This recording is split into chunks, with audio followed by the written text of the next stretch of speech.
Good morning, all of you. Good morning, sir. Welcome to Tally Prime's class.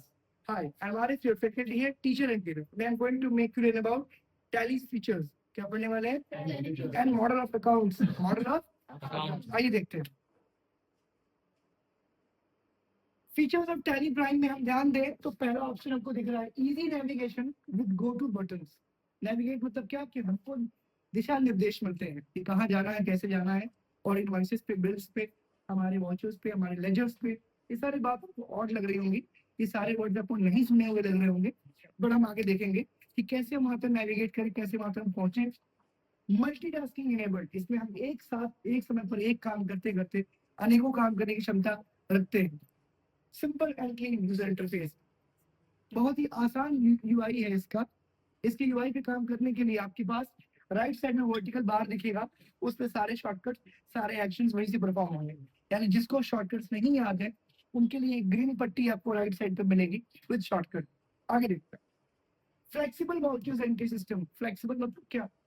ऐसे vouchers जो एक साथ कई रूप ले सकते हैं. Accounting to non accounting, non accounting to accounting. यानी आपको ये सारी चीजें आगे समझ में आएंगी कि अकाउंटिंग क्या होता है, नॉन अकाउंटिंग क्या होता है. तब तक के लिए आप ध्यान दीजिए. Powerful reporting tools, PNL, balance sheet, GST, are.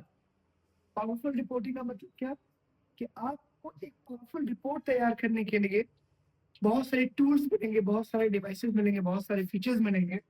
जिसमें पहला है पीएनएल, प्रॉफिट एंड लॉस. क्या है? Profit and loss. दूसरा बैलेंस शीट. क्या है? और तीसरा है जीएसटी, आर, यानी कि goods and services tax returns. समझ रहे हैं आप लोग?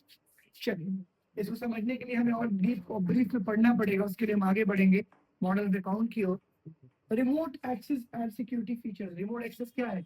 यानी आप टैली प्राइम पर काम कर रहे हैं और कोई आपका फ्रेंड है जो वहीं से बैठे बैठे आपके टैली में डेटा एंट्री करना चाहता है, उसमें बदलाव करना चाहता है, तो टैली रिमोट एक्सेस प्रोवाइड करती है. आप रिमोट डेस्कटॉप दे सकते हैं. मतलब क्या? आपका एक्सेस किसी और के पास जा सकता है अगर आप चाहेंगे तो. कोई एंट्री आपको समझ में नहीं आ रही है, कुछ प्रॉब्लम हो गई है, उसको कोई भी इंसान दूर देश में बैठा या दूर शहर में बैठा बड़े ही आराम से सॉल्व कर सकता है with your remote access, with your.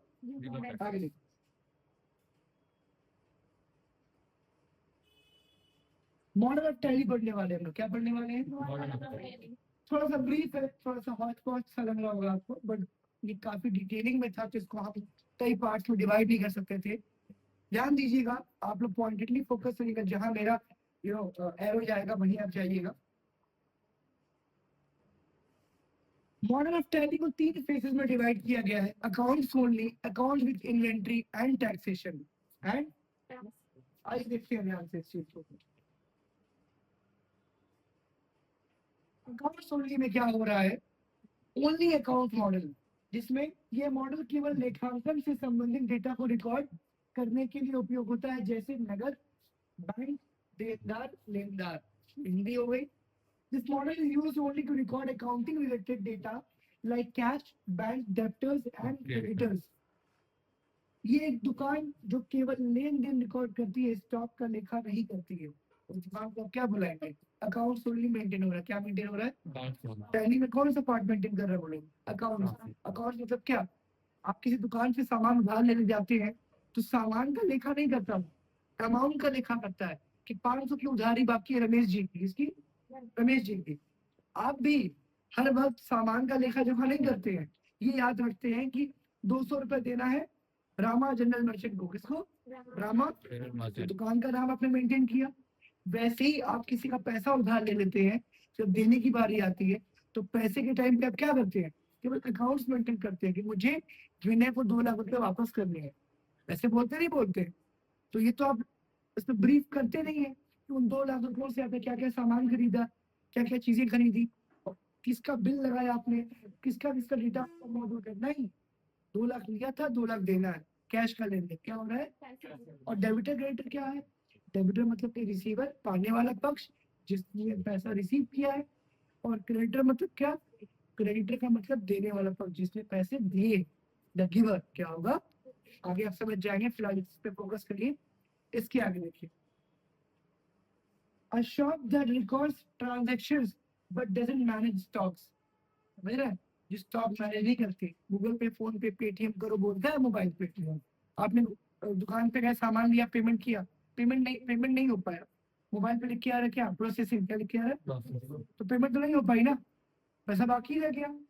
तो दुकानदार क्या देखेगा कि मिर्ची का पैसा दिए हैं, हल्दी का पैसा नहीं दिए, ऐसा बोलेगा? नहीं, आपने इसका कैश पेमेंट किया है और इसका अभी क्या है, इसका क्रेडिट अमाउंट है, क्या है, क्रेडिट अमाउंट है, यानी उधार बाकी है। क्या बेटा, उतने अमाउंट का वो नोट करेगा कितना पैसा बाकी है। आप जब पैसा दोगे तो क्या करेगा, अमाउंट क्रॉस करेगा, क्या करेगा, यानी अमाउंट और उसका जो अवेलर है, जो नेम करने वाला है, उसका नाम, उसका अमाउंट, ये दोनों क्या है, ये दोनों अकाउंट्स उन्हीं के अंतर्गत आते हैं। इसके अंदर आते हैं इन्वेंट्री मॉडल। केवल इन्वेंट्री, क्या पढ़ रहे हैं हम लोग, देखते हैं ध्यान से। इस मॉडल में केवल वस्तुओं के स्टॉक का प्रबंधन किया जाता है, बिना किसी वित्तीय खाते के, बिना किसी वित्तीय खाते के। This model is used to manage stock of goods only without involving any financial accounts, without involving any financial accounts. Example, एक गोदाम जो केवल वस्तुएं जमा और निकालता है, पैसे का कोई हिसाब नहीं रखता। एग्जाम्पल, आपके पास एक शॉप है और आपके पास एक गोदाम है। आपने गोदाम सुना होगा, शॉप क्या है, काउंटर जहाँ सेलिंग होती है, क्या होती है, गोदाम क्या है, स्टोरेज डेटा है, क्या है, जहाँ पे स्टॉक स्टोर होता है। तो आप मेन काउंटर से माल सेल करोगे तो डेटा क्या होगा, आई मीन वो स्टॉक क्या होगा, सेल होगा। तो जगह शॉर्टलिस्ट हो जाएगी डेटा भरने के लिए, आई मीन स्टॉक भरने के लिए। आप क्या करोगे, गोदाम से स्टॉक शोरूम, मेन शोरूम पे ले आओगे। यस सर, नो, इसको बोलते हैं डिलीवरी नोट। क्या बोलते हैं, स्टॉक ट्रांसफर। क्या कहते हैं, स्टॉक ट्रांसफर करने का मतलब सेलिंग या बाइंग करना नहीं होता। अपने ही गोदाम से आप दुकान पे माल लाओगे, क्या बेचोगे, क्या खरीदोगे, नहीं, केवल देखा करोगे इतना माल, इतना पीस गोदाम से शॉप पर आया। लेन देन क्या हो रहा है, बिल्कुल नहीं। आवाजाही क्या हो रहा है, आवागमन क्या हो रहा है बेटा, यानी कि आना और जाना। ठीक है, केवल उस आइटम की क्वांटिटी का ख्याल रखना होता है, न कि अमाउंट का। आगे देखिए एग्जाम्पल, एक गोदाम, जैसे कि मैंने बताया, अ वेयर हाउस, इसको क्या बोलते हैं, warehouse, that only handles items, not the money, not the amount. तीसरा देखिए, अकाउंट विद इन्वेंट्री। क्या बोल रहे हैं, अब यहाँ अकाउंट्स भी है, इन्वेंट्री भी है। कैसे, ये मॉडल लेखांकन और स्टॉक दोनों को एक साथ प्रबंधित करता है। This model manages both accounting and inventory together. Example, एक सुपरमार्केट जो बिक्री, खरीद, स्टॉक और भुगतान सभी टैली में संभालता है। ये टैली जैसे अन्य सॉफ्टवेयर में संभालता है। अन्य सॉफ्टवेयर के नाम नोट करिए, मार्क्यू, स्विफ्ट।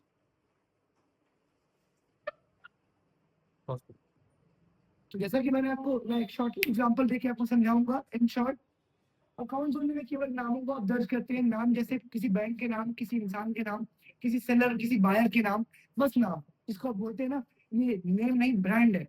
रेमंड हो गया, LIC हो गया, ये सब क्या, एक नाम है। तो ये अकाउंट मेंटेन करते हैं, ये लेजर मेंटेन करते हैं। अकाउंट्स मतलब क्या, अ कंप्लीट डिटेल, क्या, complete, that's all.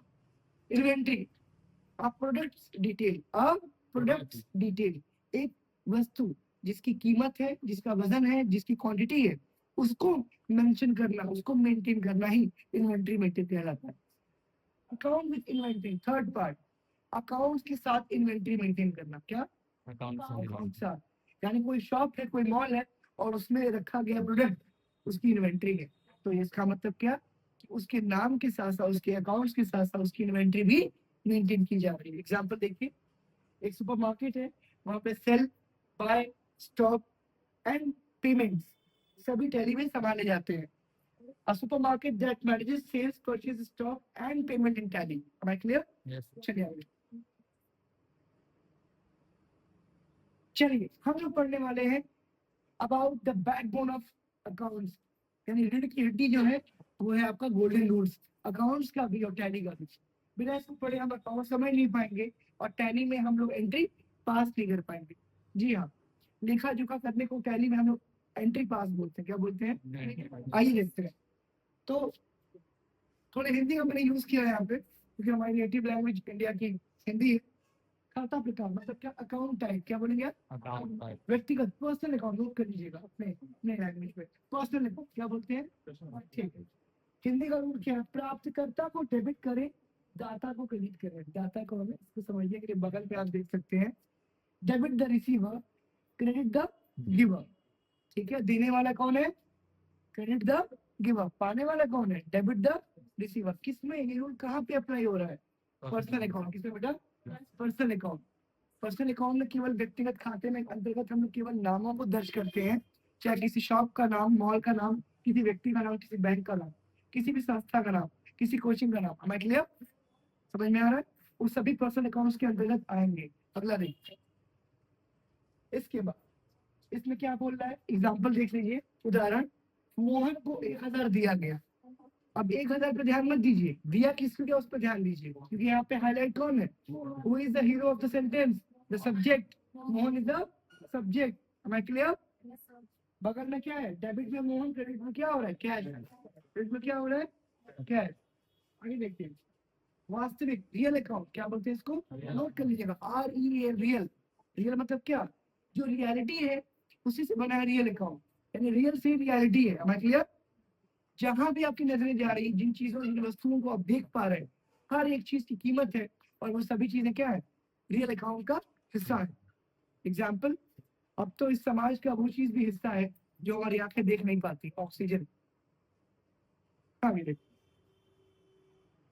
Real account के अंतर्गत देखिए, हिंदी में इसका रूल क्या कह रहा है? जो अंदर आए उसे डेबिट करें, जो बाहर जाए उसे क्रेडिट करें। क्या करें? क्रेडिट करें। क्रेडिट करें। जो अंदर है उसे डेबिट करें, जो बाहर जाए उसे क्रेडिट करें। क्या करें बेटा? क्रेडिट करें। बार बार इसलिए बोल रहा हूँ कि आप यहाँ कंफ्यूज होंगे कि पाने वाला डेबिटर, देने वाला रिसीवर, सॉरी गिवर। तो यहाँ पे क्या हो रहा है? तो यहाँ पे आपको समझना है कि यहाँ अगर उसने वास्तविक रियल अकाउंट की बात कही है, यानी वो किसी इंसान की बात नहीं कर रहा, किसी वस्तु की बात कर रहा है। किसकी बात कर रहा है? स्टॉक्स की बात कर रहा है। किसकी बात कर रहा है? इन्वेंट्री की बात कर रहा है। किसकी बात कर रहा है? एसेट्स की बात कर रहा है। किसकी बात कर रहा है? संपत्ति। क्या बोलते हैं उसको? संपत्ति। संपत्ति दो तरह की होती है, चल संपत्ति और अचल संपत्ति। चल संपत्ति मतलब क्या? जिसको आप जब चाहे बेचेंगे और वो कैश में तुरंत कन्वर्ट हो जाएगा। एग्जाम्पल क्या? फाइनेंशियल ईयर के अंदर, वित्तीय वर्ष के भीतर लाभ कमाने हेतु जो व्यापारी माल का क्रय विक्रय करता है, उसको हम लोग क्या बोलते हैं? Current asset. क्या बोलते हैं? चालू संपत्ति। क्या बोलते हैं? एक मोबाइल का डिस्ट्रीब्यूटर है, वो मोबाइल बेच रहा है, और थोक में या फिर फुटकर में, तो मोबाइल का इन्वेंट्री का स्टॉक है, तुरंत बिकेगा, प्रॉफिट आएगा। ऐसा नहीं हो, अगर पुराना होगा तो क्या होगा? मॉडल पुराना हो जाएगा। उसके बाद आप क्या बोलोगे? डिस्काउंट दे दो या फ्री में दे दो, डेड स्टॉक। क्या बोलेंगे आप? आ रहा समझ में आपको? तो वो जो स्टॉक है, वो जो मोबाइल वो बेच रहा है, वो क्या है? करंट एसेट है उसका। क्या बेटा? हमारे क्लियर? चालू संपत्ति है। लेकिन फिक्स एसेट क्या होगा? उस मोबाइल की शॉप को बनाने में जो फर्नीचर लगा, वो फिक्स एसेट है। उस मोबाइल की शॉप पे जो फर्नीचर पे लोग बैठ रहे हैं, सोफा, चेयर, AC, ये सब क्या है? फिक्स एसेट्स है। क्योंकि वो शॉप का माल बिकने पर नहीं, दुकान के एग्जिस्ट करने पर, दुकान के वहां सालों तक रहने के लिए वो सामान जरूरी है। यस और नो? और फिक्स एसेट उसे भी कहते हैं जिसका आप निजी कार्य हेतु इस्तेमाल करते हैं। क्या करते हैं? एग्जाम्पल सिंपल, मान लो, सिंपल सी बात है कि आप अपने मकान में रहते हो, उस मकान का आप इस्तेमाल कर रहे हो, हालांकि कीमत, चूंकि जिस चीज की सप्लाई कम हो जाएगी उसकी डिमांड ज्यादा हो जाएगी, शॉर्टेज। क्या बोलते हैं? और तभी क्या होता है? ब्लैक। जब हाउसफुल होने लगता है, सीट भरने लगता है, तो क्या होता है? टिकट ब्लैक होती है। क्या होती है? जमीन की कीमत इसलिए बढ़ रही है आपके इलाके में, वरना वो भी डेप्रिशिएटिंग एसेट होता है। क्या होता? जिस इलाके में जलाशय यानी कि बाढ़, फ्लड सिचुएशन आती है, उस इलाके के दाम गिर जाते हैं, उसकी जमीन के दाम क्या होते हैं? गिर जाते हैं। अगर आपके इलाके में हर साल बाढ़ आ रही है, तो जमीन की कीमत क्या है? Almost rough. समझ रहे हैं आप? तो जहाँ पर डिमांड ज्यादा है, जहाँ बाढ़ नहीं आ रही, वहां पे क्या है? लोग वहां पे आके बसना चाहते हैं, वहां आके रहना चाहते हैं, परमानेंट सोल्यूशन। तो क्या होगा वहां पे? वहां पे रेट हाई होगा। क्या होगा बेटा? लेकिन जिस चीज में डिमांड कम है, सप्लाई ज्यादा है, उसकी कीमत क्या हो? कम हो जाएगी। मिनरल वाटर जब हमारे डोर सप्लाई हो रहा था, तो 25 रुपए बॉटल से शुरू हुआ था। 25 रुपए बॉटल से शुरू हुआ था। अब 10 रुपीज बॉटल है। कितना है? क्यों? इन्फ्लेशन रेट, महंगाई का दर तो बढ़ गया, वो रेट कम क्यों हो गया? डिमांड, डिमांड के अनुसार, डिमांड के कंपैरिजन में सप्लाई ज्यादा होने लगी। हर कोई पानी का प्लांट लगा के पानी बेच रहा है। Yes sir? No? Am I clear? Libraries पहले सोफिस्टिकेटेड लोग जाके ज्वाइन करते थे, अच्छी कीमतों में, अच्छे पैसों में। हर मोहल्ले में, हर इलाके में एक लाइब्रेरी अवेलेबल है, और बहुत ही रीजनेबल प्राइस में, बहुत ही नेगोशिएबल अमाउंट में। Yes sir no? 400 rupees per month, 500 rupees per month for 4 hours. Yes sir no? हाँ, क्यों? क्योंकि बस आपको पता है वहां पे किताबें नहीं है, केवल आपको एक स्पेस मिल रहा है बैठने के लिए। am I clear? उसे लाइब्रेरी नहीं बोल सकते हैं, उसे आप लाइब्रेरी नहीं बोल सकते, उसको बोलते हैं आइसोलेशन एरिया। क्या बोलते हैं? जो आपको समाज से सेपरेट एक मौका दे रहा है, एक खाली जगह दे रहा है कि बैठ के आप कुछ भी करें। am I clear? Library means what? Library means a place where calmness with books. There is a friend is your book. जहाँ पे आपकी किताबें दोस्त हैं और जहाँ पर शांति फैली हुई है। क्या? Nowadays we are having a class in libraries. Already मन को शांति वहाँ पे नहीं है। Yes or no? क्या कर रहे हैं आप वहाँ पे? लोगों से बात कर रहे हैं, फ्रेंडशिप्स। समझ लिया? चलिए आगे। अब इसके बाद कह रहा है कि मैंने कहा कि रियल अकाउंट में what comes in called debit, what goes out called credit. क्या बोलते हैं? क्रेडिट। डेबिट में जो चीजें आती हैं, क्रेडिट में जो चीजें बाहर जाती हैं। 500 रुपीज बैंक में जमा किए गए। कितने बेटा? 500 रुपए बैंक में जमा किए गए। तो पैसा आपके पास से जा रहा है कि आपके पास आ रहा है? प्रियंका, पैसा आ रहा है कि पैसा जा रहा है? जा रहा है। तो पैसा बाहर जाएगा तो मतलब क्या होगा? जो बाहर जाए उसे क्या करेंगे? यानी कैश सीआर हो रहा है, लेकिन पैसा जा रहा है तो जा कहाँ रहा है? बैंक में। और बैंक क्या है? व्यक्तिगत खाता, पर्सनल अकाउंट। सभी नाम क्या लिखा? प्राप्त करता, पाने वाला पक्ष। क्या है बेटा? तो क्या बुलाएंगे उसको? क्या बनाओ? डेबिट बुलाऊंगा। डेबिट में बैंक, क्रेडिट में कैश। Am I clear? इसका अपोजिट करते हैं। अब अपने बैंक से पैसा निकालिए आप, तो इसका अपोजिट करिए तो क्या होगा? डेबिट में कैश होगा, क्रेडिट में कौन होगा? बैंक होगा। भाई ये तो समझ में आ रहा है कि कैश डेबिट में क्यों हुआ, क्योंकि एक संपत्ति है और वो संपत्ति हमारे पास आ रही है तो हमारे पर डेबिट हो रहा है। लेकिन बैंक क्रेडिट क्यों हो रहा है? जैसे बैंक पर्सनल अकाउंट है, पर्सनल अकाउंट में देने वाला क्या?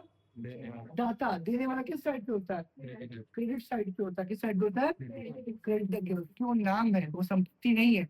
संपत्ति जब आती है तो डेबिट होती है, संपत्ति जाती है तो क्रेडिट होती है। लेकिन संपत्ति को देने वाला यानी कोई नाम, कोई अकाउंट, कोई किसी चीज का कह सकते हो व्यक्ति, उसको आप जब दर्ज करते हो तो क्या होता है? देने वाला सीआर और पाने वाला डीआर, यानी कि डेबिट और क्रेडिट होता है। तीसरा रूल समझ में आ रहा है? तीसरा रूल, नाम मात्र खाता, नॉमिनल अकाउंट। क्या बोलते हैं? नोट कर लीजिएगा, नॉमिनल। खर्च, एक्सपेंसेस, हानि, लॉसेस को डेबिट करते हैं। यानी एक्सपेंसेस, जो भी खर्चे, जो भी लॉसेस आपको होंगे व्यापार में, बिजनेस में, उसको डेबिट साइड मेंशन करेंगे। कहाँ करेंगे बेटा? Debit side. आय, इनकम, लाभ मतलब प्रॉफिट, यानी इनकम एंड प्रॉफिट को क्रेडिट साइड पे आप नोट करेंगे। कहाँ पे बेटा? क्रेडिट साइड पे। किस साइड पे? क्रेडिट साइड पे। Debit all expenses and losses, credit all income and gains या प्रॉफिट जो भी आपके हैं। ठीक है। 200 रुपीज रेंट, क्या दिया आपने? 200 रुपये किराया दिया। क्या दिया बेटा? अब दोनों में अंतर है। किराया किस चीज का दे रहे हैं वो भी मैटर करता है। अगर आप चलती हुई वाहन का दे रहे हैं तो फेयर। क्या बोलेंगे उसको आप? FARE, fair. क्या बोलेंगे? हाँ, ध्यान रखिएगा। चलिए, डेबिट में रेंट है, क्रेडिट में क्या है? कैश। क्या है बेटा? कैश हमसे दूर जा रहा है, हम पैसा दे रहे हैं उनको, हमारे पास से पैसा बाहर गया तो क्या हो गया? क्रेडिट में कैश हो गया। पैसा जो हम दे रहे हैं किस चीज के लिए दे रहे हैं? खर्चा है हमारा। क्या है बेटा? कोई लॉस नहीं है, कोई एक्सीडेंट नहीं हुआ, कोई गाड़ी रिपेयर नहीं करवा रहा है। क्या करवा रहा है? कोई गाड़ी डैमेज नहीं हुई है तो क्या करवा? एक्सपेंस कर रहे हैं हम। क्यों एक्सपेंस कर रहे हैं? क्योंकि वो हमारी नीड है। क्या है? अगर हमको सर्विस मिल रही है, मतलब किराए पे मकान है, मकान में रह रहे हैं, तो कुछ सेवा प्रदान हो रही है ना, हम सेवा ले रहे हैं। तो जाहिर सी बात है, हम अगर एक्सपेंस कर रहे हैं तो हम इनकम के लिए सर्विस दे भी रहे होंगे। जॉब एम्प्लॉय क्या करता है? Employ service provider. कौन है? वोडाफोन, आइडिया, इंटरनेट क्या करते हैं? आपको सर्विस देते हैं। ये जो बिजली विभाग है, UPPCL, Uttar Pradesh power corporation of limited, क्या दे रहा है आपको? बिजली की सर्विस दे रहा है। क्या दे रहा है? कोई वस्तु दे रहा है क्या आपको, Next. सेवा प्रदान कर रहा है, क्या कर रहा है, सेवा। Am I clear? डेबिट में रेंट, क्रेडिट में कैश। आई होप कि आपको समझ में आ रहा होगा। टैली में 28 मेजर ग्रुप्स हैं जिसको हम लोग कल एक एक करके बारी बारी से पढ़ने और समझने वाले हैं, उसको आप लोग नोट डाउन मेंशन भी करेंगे। आई रिक्वेस्ट स्टूडेंट्स कि जो लोग इस आई थिंक क्लास को देख रहे हैं, लेक्चर्स को डिफाइन कर रहे हैं, समझ रहे हैं, वो लोग प्रॉपर एक कॉपी नोट्स बना लें, क्योंकि क्या होगा, हम लोग केस स्टडी में देने वाले हैं बहुत जल्दी, उसमें आपको रियल टास्किंग जॉब्स मिलेंगे, काम मिलेंगे। तब तक के लिए thanks to my YouTube family and my dear students. Have a good day. Thank you.